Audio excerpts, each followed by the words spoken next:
This is the Algebra 2 video lesson for section 4.2, standard form of a quadratic function. So we're going to graph quadratic functions written in standard form. So the standard form of a quadratic function, as you may remember, is a times x squared plus bx plus c, where a, b, and c are integers, usually. And then the graph here, a has to be, if a is not 0, right, this is a parabola. If a is 0, this is gone, it's linear. So a has to be at least not 0. If it's positive, it opens upward. So it's going to look like a U, smile. And then if a is negative, it's going to be downward, a frown. Okay, the axis of symmetry, the formula for the axis of symmetry is the line x equals negative b over 2a. And the x-coordinate of the vertex is also negative b over 2a. So this is an important formula. Once you know the number for the value for this formula, then you know you have the axis of symmetry and the x-coordinate of the vertex. You can then get the y-coordinate of the vertex by plugging that x value in to your function, and that will give you your y value. And then c is helpful because it gives you the y-intercept. So the y-intercept is at c. When x is 0, y is c, right? These go away and you're left with c. Okay, so that's all important stuff right now to graph from standard form. And so we're going to do that here on this page here. So when we start here, let's say, what is the graph? So let's actually start with a parabola. The best way to graph is to start with the vertex and then the axis of symmetry. And if you have one other point, you can then reflect it over the axis of symmetry and draw your U. So the first thing you want to do when you start these is name your A, your B, and your C. So let's remember standard form is ax squared plus bx plus c. And so the number in front of my x squared, if there's not one, it's an invisible one. So a is 1 here. B is 2. Make sure you get the sign too. Don't lose the negative if it's a minus. None of these have minuses, so you don't have to worry about that now. C is 3. Okay, so now we have A, B, and C. Remember that the x equals negative b over 2a. It's going to help us find the vertex and the axis of symmetry. So you're going to start there, plug in negative b, negative 2 over 2 times 1. This becomes negative 2 over 2, which is negative 1. Okay, so that means our vertex, right, is going to be negative 1, comma, y. And then the y is going to be our function evaluated at this x, right? So negative 1. So we're going to plug in negative 1 into our function. Negative 1 squared plus 2 times negative 1 plus 3. So this becomes positive 1. Be careful. No matter what, anytime you square a number, it's going to be positive. So since this a is positive, this is always going to be positive. Then negative 2 plus 3. So this becomes negative 1 plus 3, which is 2. And feel free to use your calculator there. Okay, so that means this vertex is negative 1 comma 2. So now we can draw our axis, or axes. This is my x-axis, this is my y-axis. Okay, and now we can find our vertex at negative 1, 2.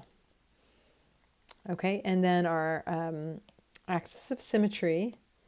Once we have your vertex, right, your axis of symmetry is going to just be x equals this number here, negative 1.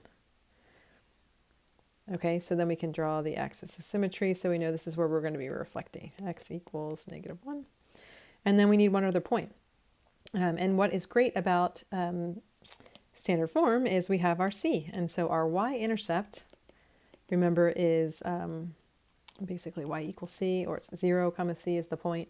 And so here our c is 3, so y is going to equal 3. So go to 3, you can plot that point. And now, once we have one point on one side, we can reflect it over the axis of symmetry. In this case, it's 1 away from the axis of symmetry, so we reflect it, go 1 the other way. And you can reflect the other point. Okay, and then now that you have these points, your parabola is going to look like that.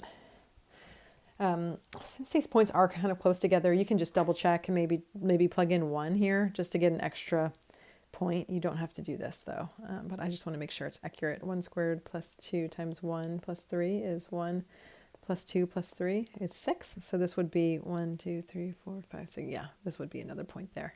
So I was pretty accurate. But again, you don't need to do that. I just like to make it perfect. Okay, and there's your graph. So to summarize, you need to find your a, your b, and your c. Use your formula negative b over 2a to get your x. Plug it into your function to get your y of your vertex. Plot that point.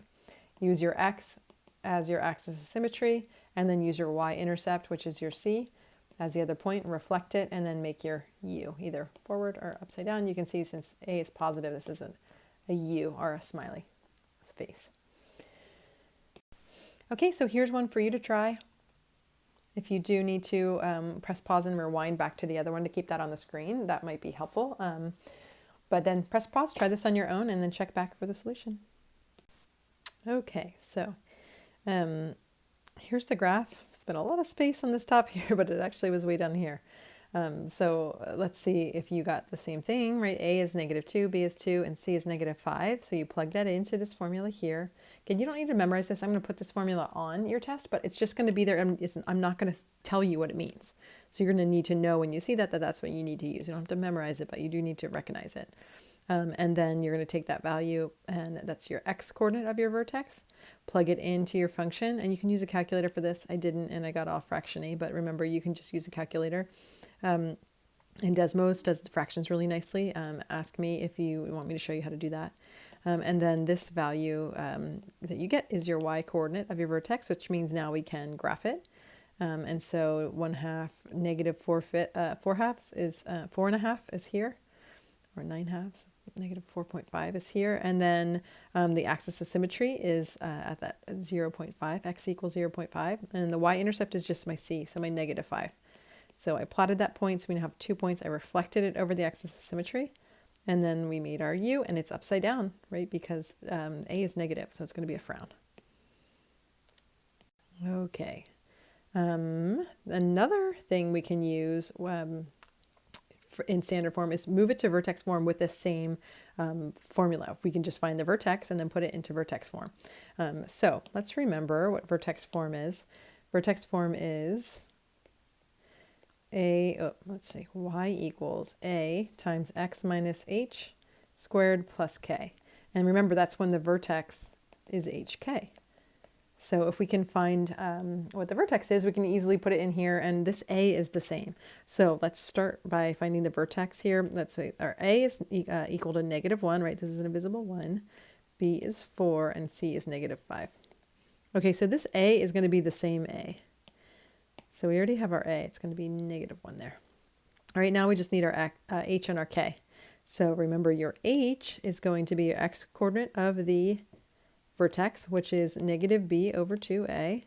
So let's plug in -4 over 2 times -1. This becomes -4 over -2, which is +2.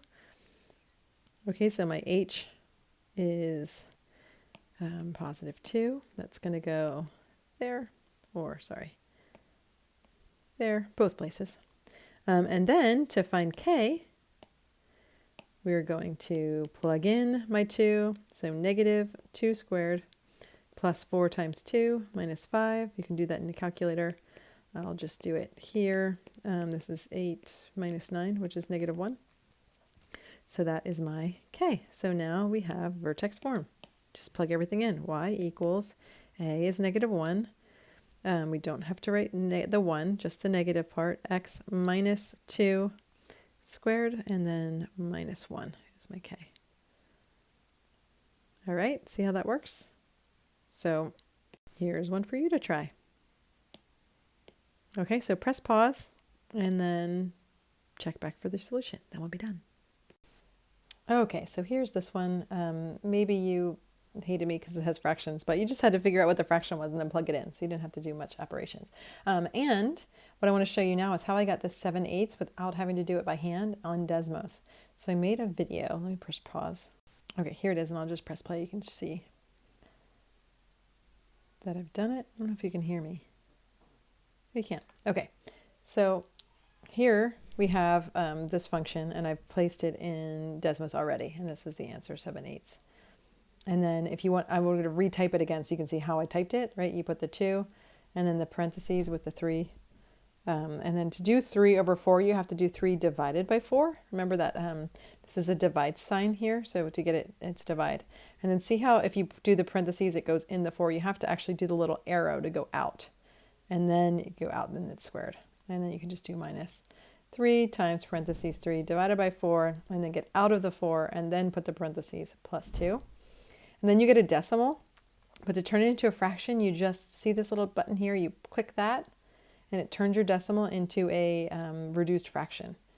And it's 7/8. Okay, so you can just do that in Desmos, so you don't have to do this by hand. Isn't that great? Okay, well that's it. Time for practice. Enjoy.